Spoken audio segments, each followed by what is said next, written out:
Students first of all ఏంటంటే main అబ్రాడ్కి వచ్చిన తర్వాత పాపం చాలా కష్టపడతారండి.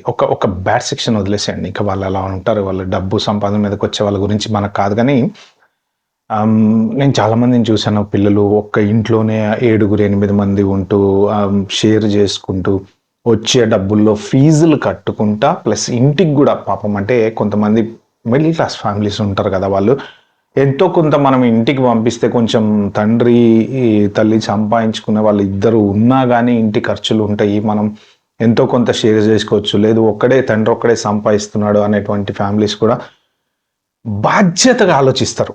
ఇక్కడ ఏంటంటే చాలా గ్రేట్నెస్, ఒక్కసారి గనక వేరే దేశం వచ్చినటువంటి స్టూడెంట్ రెస్పాన్సిబిలిటీ టక్కన పెరిగిపోద్దండి.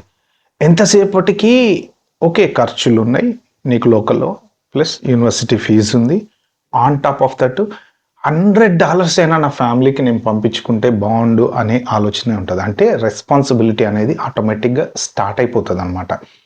షేర్ చేసుకోవటం, ఫ్యామిలీ బర్త్డేని షేర్ చేసుకోవటం అనేది స్టార్ట్ అయిపోతుంది. యాక్చువల్గా యూఎస్ రూల్ ప్రకారం పార్ట్ టైం జాబ్స్ చేయకూడదు, బట్ బయట కంట్రీస్లో పార్ట్ టైం జాబ్స్ చేసుకోవచ్చు.